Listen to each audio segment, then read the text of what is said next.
Hello everyone, Scott here from Pillow Partners with another weekly live Q&A where you can ask all your questions and make some comments on service accommodation, property, entrepreneurship, business, mindship, leadership, anything you guys want. And sorry I missed last week. Last week was a super busy week for the team. We were down in London doing lots of things. We had a 2-day exhibition. I was speaking at the exhibition on both days, and we were up for 2 awards. And the first one I wanted to share with you, and I'm super proud of Emma Wolfe, who was down as a finalist as the Great British Entrepreneur of the Year. So what an amazing achievement. I have Emma here, I have dragged her in. It's a super busy day at HQ, all the desks are filled. But Emma, I just thought that was an amazing achievement. That was last Monday, a week ago today. And how many people were in that room? In the room, there's 1,200 people. 1,200, so a really big fancy event. But I know I am super proud of Emma for being a finalist. So I wanted to get you to jump on, and that was for Purpose Entrepreneur of the Year. Yep. So this was a really special one for us.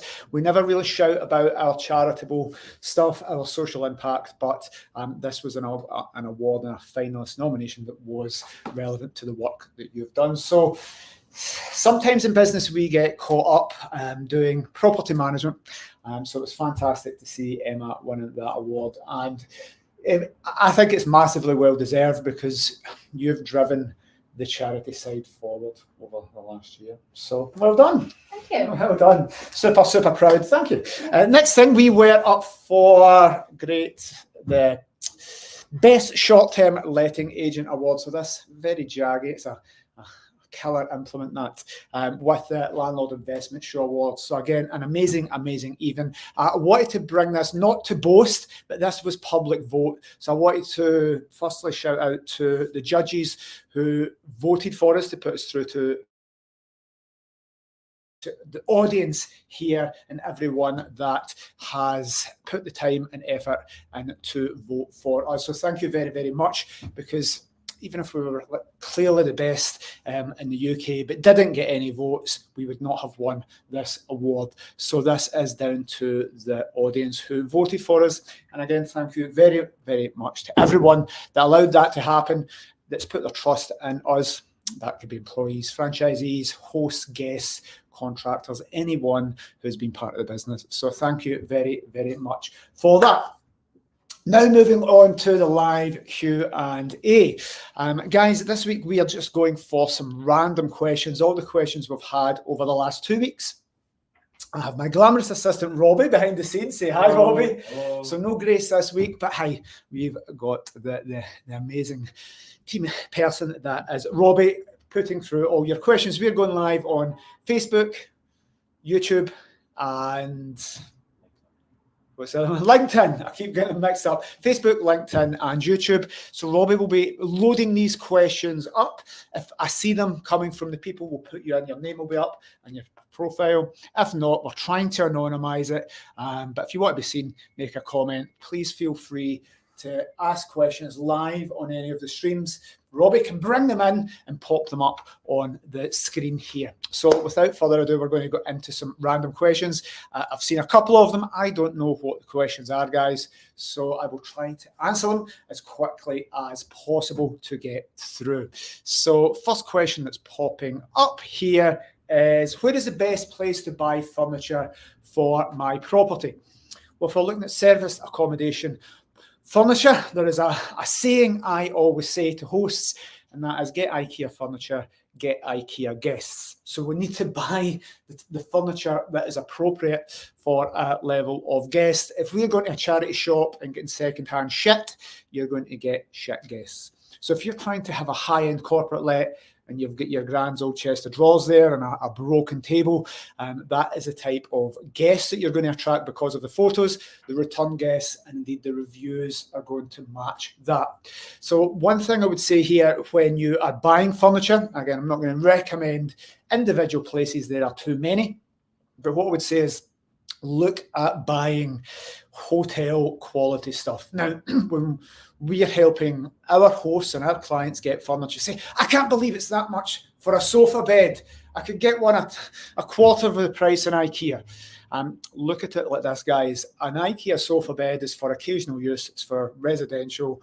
It's for the odd sleepover.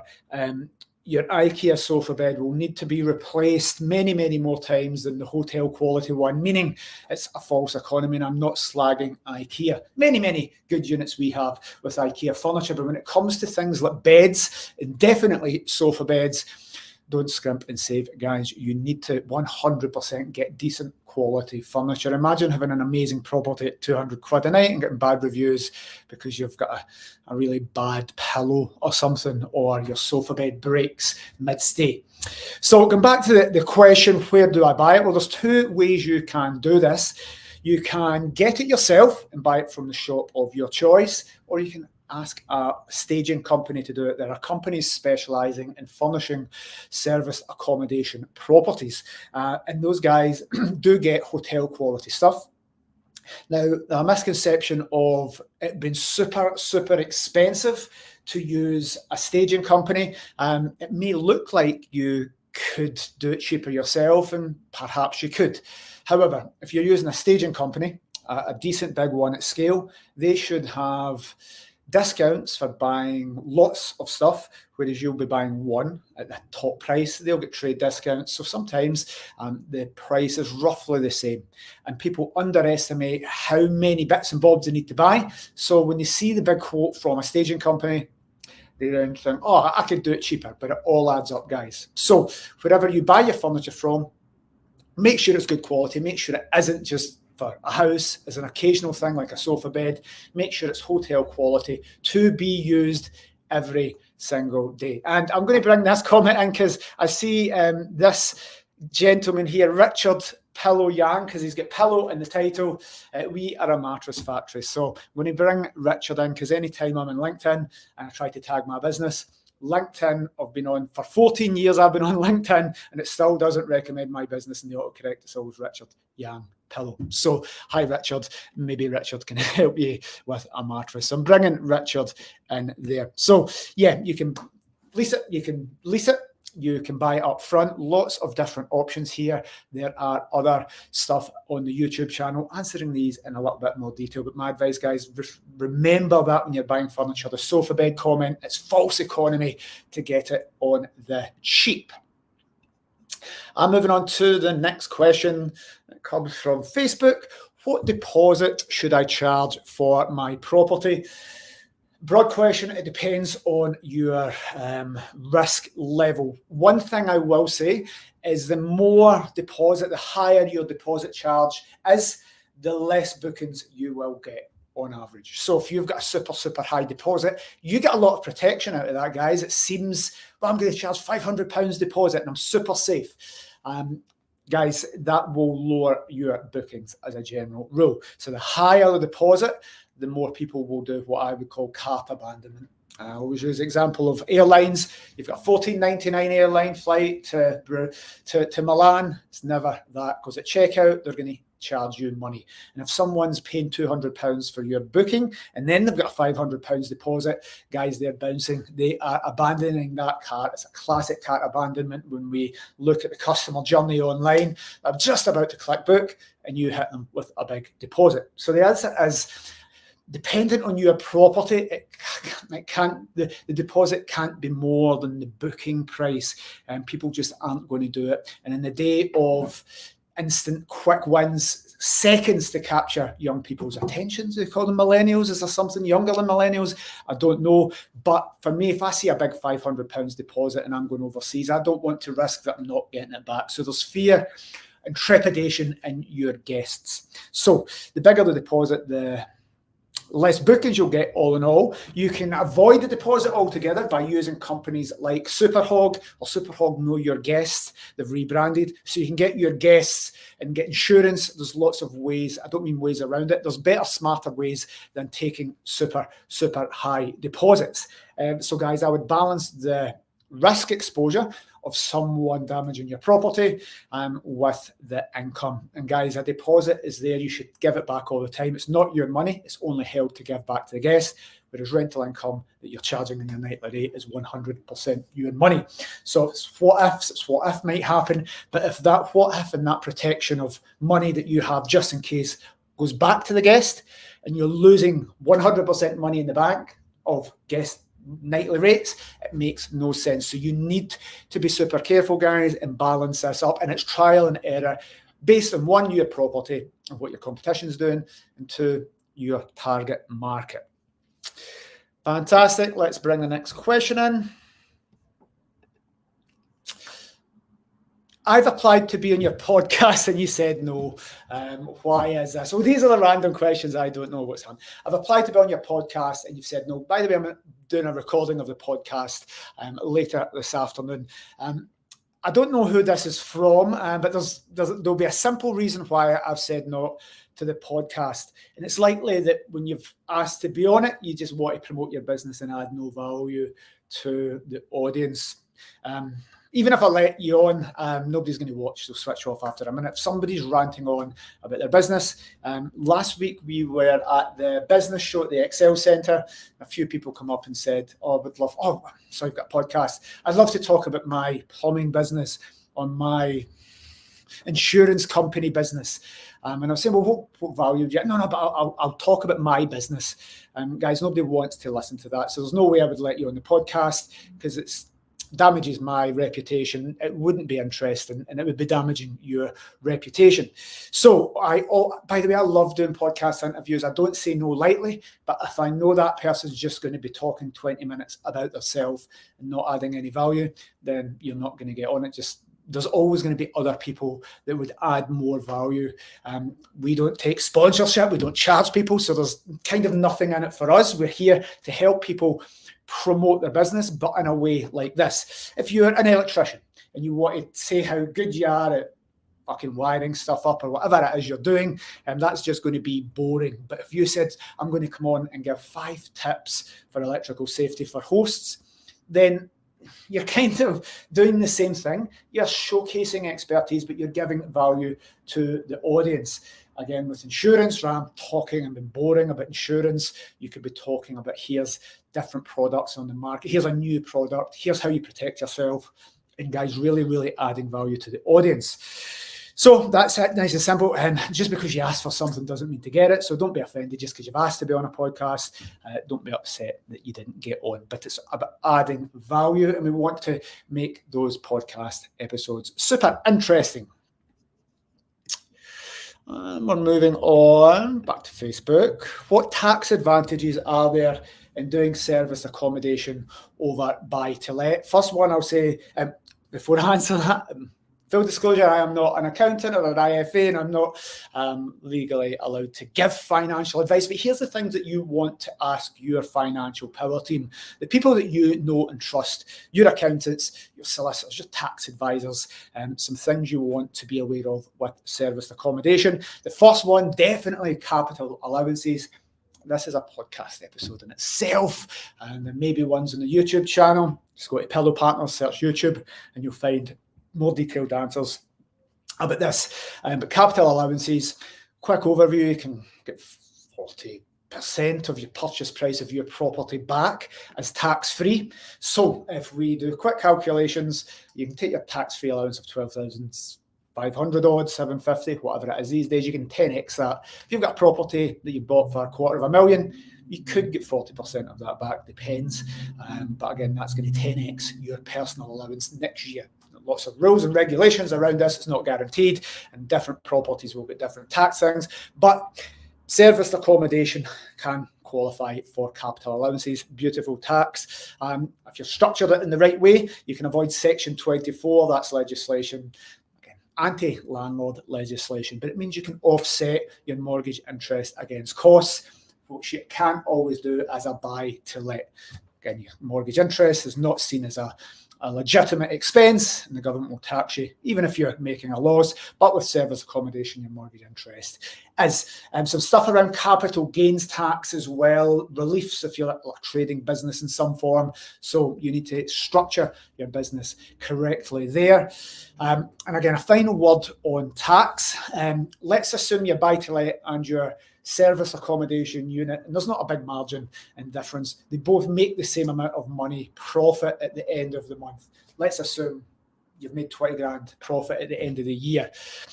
And you'd say, well, there's no advantages. Well, actually there is, because it isn't about the money you make. As the old saying goes, it's about the money you keep. So if you've made 20 grand kind of profit, you are going to pay less tax on the service accommodation unit versus buy-to-let. Very, very generic finisher there. So moving on to the next question. Should I self-manage or use an agent for my holiday home? Nice simple criteria for this, guys. Evaluate, will you be able to do it better than your agent? The agent that you have in mind, do you believe that you will be able to outperform those? Will you do better? An example, random made up stuff. If your agent claims to be like a nationwide company with lots of promises and all these things that they'll deliver, but kind of as marketing is very sneaky, but lives at home with his mum. If that nationwide agent lives at home with his mum, he's a young guy, he's got no experience, and he's just set up a website and is now managing SAs, there's a good chance that person may not be able to outperform you. But if I take the example of Pill, got 39 employees, maybe 40, nationwide network, been in the industry for many, many years. And if it's one person with one property, it's highly unlikely that that one person that's new to the industry, that's got a full-time job with no experience or done a couple of days course and has got a taste for it, is going to be able to outperform what the team will do here. Why? Because we've got different experts. Robbie's in the marketing department. We've got another 3 people in the marketing department doing ads, socials, Facebook ads, SEO. Got a network of over 60 people going to networking all over the UK to get contractor leads. So if you think you are one person with one property, you can outperform the person you're considering, then kind of don't do it. But it should be highly unlikely that one person with one property with limited experience and time doing it as a side hustle is going to be able to outperform a managing agent. So balance that up. Simply, it isn't all about profit. It's about the customer service and the time as well. So when you're making that criteria, would I be able to outperform Pillow and all the resources and all the team they have? If I put one Facebook post on about my unit a week versus the might of the marketing department and the 4 people who are highly skilled and trained, will I be able to beat them? No. But even if you could and you had a guest source, for example, and the profits were the same, would you be able to deliver the same customer service as a managing agent that has out of hours teams? We've got 14 people in our customer service team, different time zones, so there's always people answering. We get back, so the analytics on Airbnb and Booking.com can see we've replied quickly. That helps that algorithm. So will you be able to deliver a better customer service? Not just about money and maximizing profit. Will you deliver a better service to the guest than the agent that you are considering? So that's my answer there. Will you have access to all the software, the best software in the world for your PMS, property management system? Will you be maximizing the channels? Do you know all the channels from all over the world? Do you have contacts into insurance companies and to local businesses, local industry, local colleges, universities, all these different types of things? If you believe you can do better than your agent, then do it. If you think they've got lots of advantages, use them. Doesn't matter about the fees because they should earn more money than they'll ever cost you. Hope that makes sense, guys. Next question. Do I need to do personal check-ins with all the guests for my service accommodation property? Quick answer to this, very general, is no, you don't need to do it. You should automate it. You can do check-ins with, give automatic keys. You can do key boxes. There's loads and loads of different ways you can do this. I'm going to say no as a general answer. If I'm pushed to pick yes or no, don't do it. I'll give you some pros and cons. The pros of doing it is that you get to see the guests, you get to see that they are the person booking, you get to see that there's not 40 people behind them with bags of Buckfast and what do you call it? Ghetto blast? I'm going to say ghetto blaster, Rob. It's so fucking old. A sound system, eh? I was going to say like a ghetto blaster and sound systems and decks and bags of drink. So you get to see who they are, verify them. You may want to take ID, but you get to build rapport. Most importantly, you get to look at them and say, "Hi, this is my property. This is my business. Please take care of it. Respect to neighbours." And you get to see who they are, and they're less likely to damage your property if there's a personal element to it rather than a big corporate landlord. There's some of the pros. The cons, guests don't want it, so they hate it. I used a service accommodation unit a few weeks ago. The last thing in the world I wanted was a host meeting me there. Used one last week. The host did meet me there. I was standing in Mayfair in London, waiting on somebody coming, knowing that they say they're 5 minutes away, but they can't. It's London and it's busy. I was waiting for 20 minutes outside to get access to that. I understand the industry, so I wasn't annoyed about that. I knew they had to get across London, but the address was different from the one they gave me because somebody was coming from an office. Guests don't want personal check-ins on the whole, especially after COVID. The cons for you is you will be waiting around a lot. I was there early in that example, but a guest doesn't want to wait, so they'll tell you they'll be there earlier to get you there earlier. Trains will be delayed, planes will be delayed. They'll take detours to go and have a coffee or a pint or a bit of lunch or see some sights, and you will be left standing about. It's a massive waste of time for you guys. You can deliver the same customer service with videos, with your property management system, given the automated emails. And guys, I don't like a lot of automation. I like personalization and seeing people, talk to people, building rapport. But this can all be done, not at that point where the guest just wants in. The last thing here is you can't scale a business doing personal check-ins. If I think of our Glasgow property manager, Emma, who was on at the start, 74 properties. During the music festivals like Transmit and all the things, the Hydro, if Ed Sheeran's coming to play, she can't do more than 10 check-ins, 5. So if you're scaling up your business, you're going to need to have some automated check-in process or start paying people a lot of money to get your simultaneous check-ins done, because essentially people are going to be checking in probably from 3 p.m. onwards, if that's your check-in time, to 10 at night. So all your check-ins will probably be on a Friday night between that period. So you need to be super careful if you are scaling up. Moving on.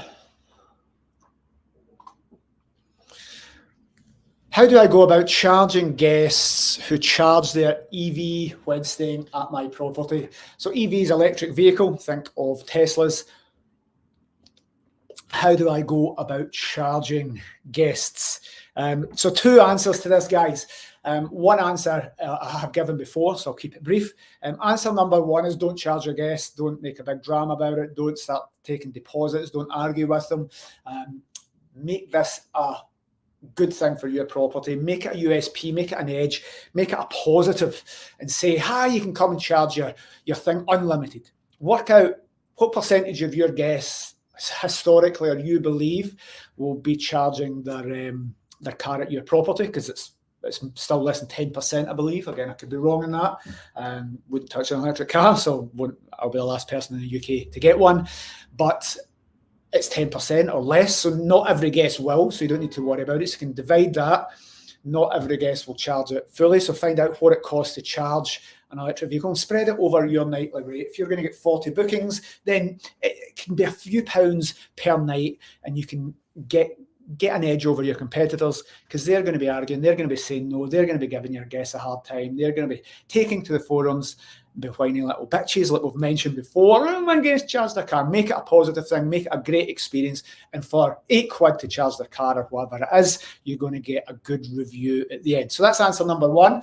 Answer number 2 is, actually this is very simple these days as we come to the end of 2023.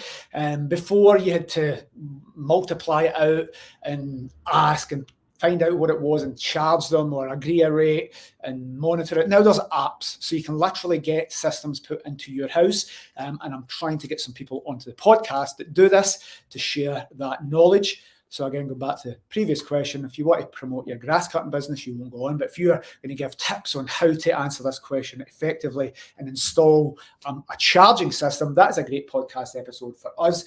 And that's why this is a good question, because hopefully we'll answer that over a 20-minute period. So there's apps you can do this. It's good because it's kind of not you charging the owner and taking money off deposits or getting extra payments off them. It can be time consuming and difficult and really detracts from a good customer experience. But they just go in, log into an app, it tells them, it takes it off, they put their credit card in. So third-party apps are making this very, very good. And that technology and the amount of people in the market and the cost for administering that is going to go down. So that's a great question. And I think 2024 will be a super, super interesting year for that. So that's my two answers to that question. As a host, what is the best way to cut out the OTA fees and only get direct bookings? For people watching, OTA stands for online travel agent. Think Airbnb, Booking.com, Expedia, all these things. And I'm going to say specialist companies like Situ, Salvador, Comfy Workers, all these companies that take a commission to get you a booking. Again, I'm going to be 100% brutal here, guys. This answer is for the owners with one person with one property. And the brutal answer here is don't try and cut out the OTAs. If you've got one unit, the time and effort that you are going to expend and the cost to cut out the OTAs is going to be outweighed by just, you're better just using the OTAs because that's what they're there for. You're never going to be able to, even the size of Pillow, a multi-million-pound company. If I said to Robbie, I want you to beat Airbnb for SEO to get me direct bookings, it would cost me 10 times as much to beat Airbnb and Booking.com for online visibility than it probably would in the money I'd save. It would be a foolish endeavour for Pillow to try and do it head to head. And that's with all the knowledge of the marketing team and 20 years experience and all the different things that we have here. So if you're trying to do it just to save money, you're just putting the time, effort and resources into it. Just pay Airbnb the money, pay Booking.com the money. I'm going to tell you the super secret answer to this is always allow the OTAs to get the bookings first. Always allow Airbnb. It's what we do. We don't argue with them. I want Airbnb to go to the market and all the campaigns to try and beat all the other platforms to get to page one, to get me a booking. It's an amazing thing, but I'm not going to let them keep that guest afterwards. And there's an argument to be made that an Airbnb or an OTA guest has rules attached to it. They're not great because Airbnb and Book.com have control of that guest. Yes, they do, but the perfect solution for us and for you, let them get the guest in the first instance, drive them to your business, and at Pillow, we always convert that guest to a direct booking there on in. So if you were a host of ours and you're saying, what do you do to get direct bookings? How do you compete against Airbnb? We don't, but we let them acquire the guest in the initial instance. We do hundreds of other things to cut them out, but we're not one person with one property. We're a big organization, so it's cost efficient for us to have these things in place to get the direct bookings. It's not cost efficient or time efficient for you guys, but never let them book again through Airbnb or never let them go to another property in the area through the OTAs. So there's a balance. But if you're doing all these strategies to cut other companies out that are spending money on marketing to acquire a guest for you, if you can get that for zero effort, but it cuts into your margin, then guys, 100% let them do it, and then make sure your customer service, your business is good enough to retain them as a direct guest there on in and get them coming back 9 other times, meaning every single guest stays with you at least 10 times.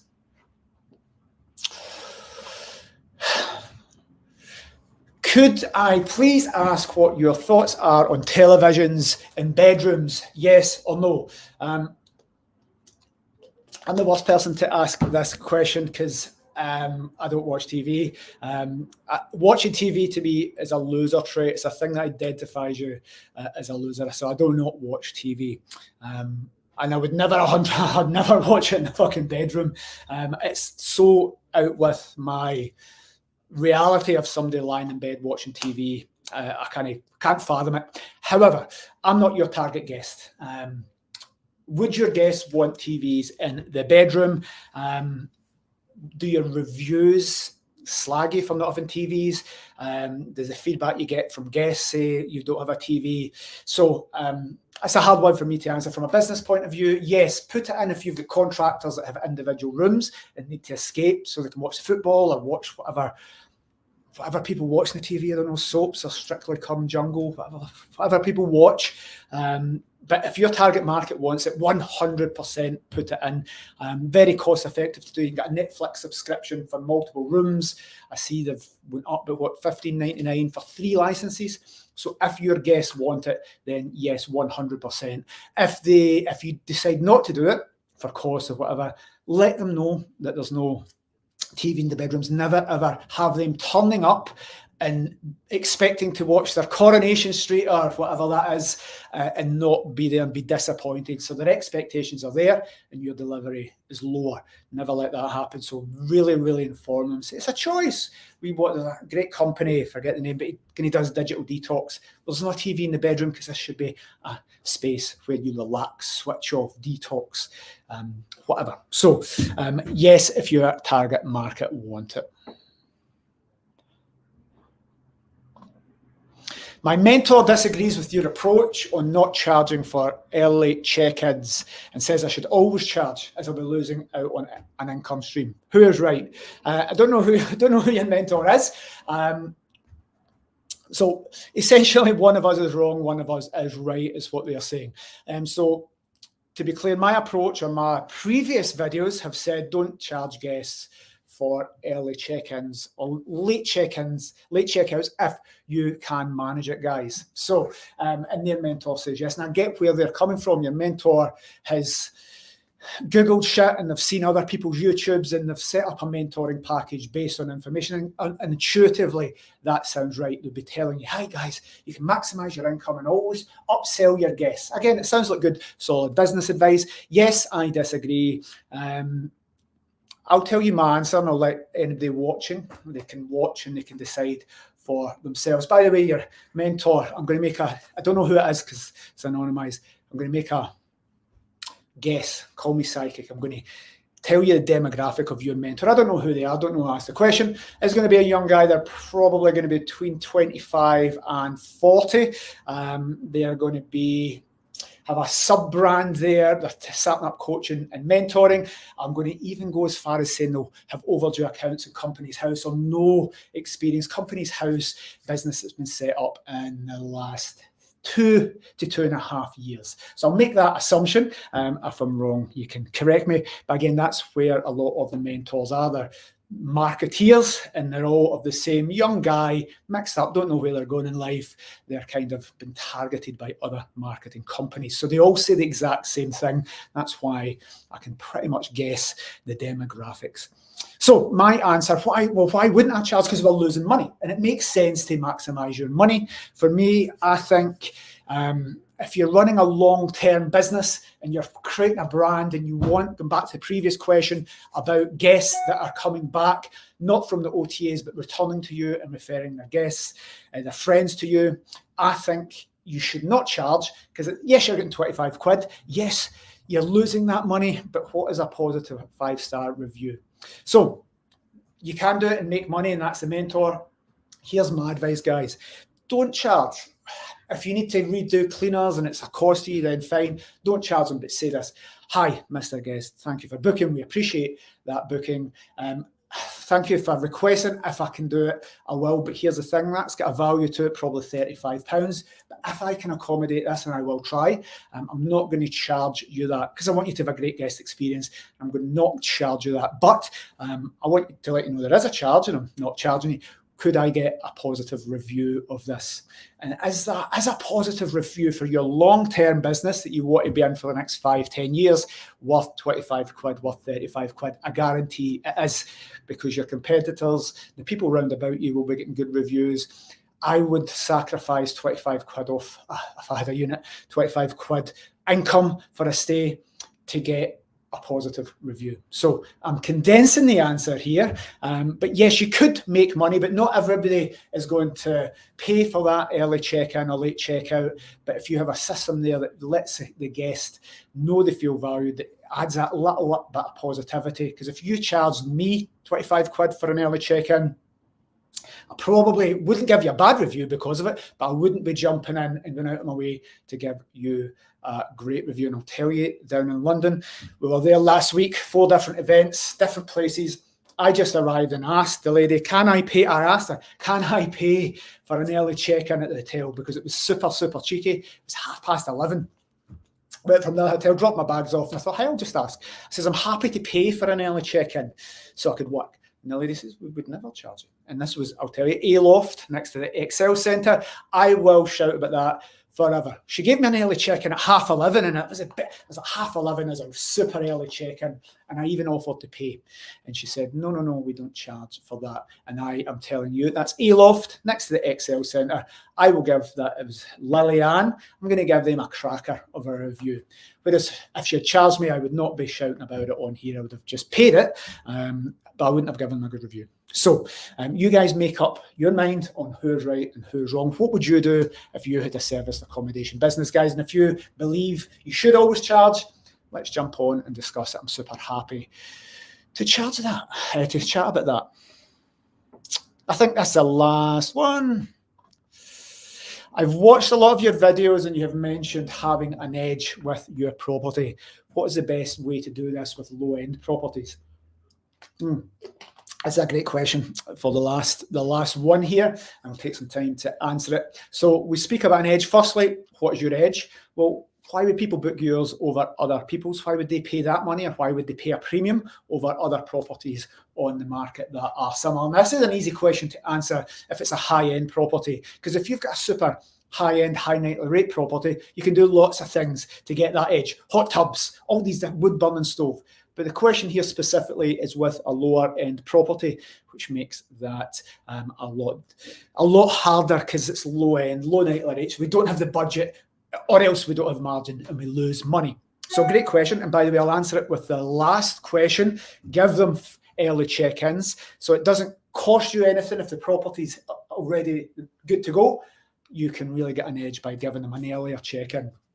If everybody else is giving them a 3 o'clock check-in and you can logistically get that done for 1, then there is your edge. The nice, easiest way for me for getting an edge in any property is the wow picture. The first picture people will see online. With a budget property, that can be hard, but people make this rookie mistake all the time, guys. They put properties in different orders, or they don't put a wow picture on, or their property management software selects a property that's a hallway or a bathroom. Pick your best property, your best picture first. Make a collage, get it, do something, get your property staged, even if it's pretty basic for contractors, but you can get it staged to try and stand out. So number 1 is your wow picture. The next thing for low-end properties, are we talking kind of low-end contractors or the low-end staycation market? If it is contractors, well, what would that wow picture be? What is going to be important to contractors? Going to bang a bigger TV in, bang an Xbox or a PlayStation in, create an area where they're going to sit and chill out with their other contractor friends. If it's a staycation market, you want to pick things that are low cost but high perceived value. So things that are important to your target market. Oh wow, I didn't expect it to have that because it was a good nightly rate, but it's a low cost to you but a high perceived value. You can do links with local businesses as well, all things being equal. And guys, when I talk about an edge, let's say there's a saucer went and sold 40 properties in a block of apartments in Birmingham. Well, you've got 40 units all the same. It doesn't need to be low end, but it could be medium to low end, but 40 units all the same, probably the same floor plans. How do you get that edge? How does yours stand out? Well, there's kind of 2 ways. You're limited with the property. If it's low end, you can't change the location, you can't change the layout, can't really change the furniture. You can get slightly better pictures, so that's one way. But the other big one here is your customer service. If I booked that X property but booked yours, well, maybe you're getting an instant phone call, maybe there's videos, maybe there's a link to the Facebook to show them like the videos and customer testimonials and leading to reviews, which is the last point here. I want to keep up under 40 minutes. Reviews. If I've got a property and it's the same price as yours, and mine's is just get some boring reviews, but the other one is chalk out with 5-star reviews. Social proof, guys, I ask you, what property are you more likely to pick? 2 budget properties, one's got a couple of reviews, one is full of 5-star reviews. Why? Well, you might have TVs in the bedroom and the other ones don't. You might have early check-ins, and imagine you gave 10 previous customers a free early check-in and you get 10 reviews. Well, do you think that would get you more bookings than the person with 1 or 2 reviews? That's all right, it's budget. So you can really encourage your previous guests to give you amazing reviews. And then I think that is a nice way to do it. As I said, a high-end property, it's easy. When you look at the property, it's easy because you can spend money. Because we know if you've got high-end property and you want an edge, you're going to get that high end of the market. But if you're at the bottom end of the market and fighting for the budget and you're competing in price, you're going to need to either do something low cost, your welcome pack, for example, just looking nicer than the person's next door, maybe even spending £5 more on your welcome pack, putting it in the pictures, making that your wow picture so that people that are picking in price say, well, I get that with that and I don't get that. But your reviews, your social proof from previous guests, and I think the free thing here to do to get your edge is all about customer experience, crafting that customer journey and making sure that yours is better than your competitors. I believe that's it. If there's no other questions that have come in, I like to keep these at 40 minutes. Otherwise, I will just rattle on forever. Thank you very much for joining us today. Lots of interaction. So this has been a good one. If your question was not answered, please pop it below. The team that will get it will answer it in next week's one. Again, if you have any comments, any disagreements on anything I've said or anything you would like to add, please let me know. Remember, we do have the Pillow Talk podcast. We do one of these every week. If you're watching and you're a small business that can add value, can add tips, can add advice, if you're a charity, if you're someone that does some social good or even a community hero that we can help promote, then please get in touch and we'll do a little 20-minute interview on the podcast. Thank you very much, guys. Cheers.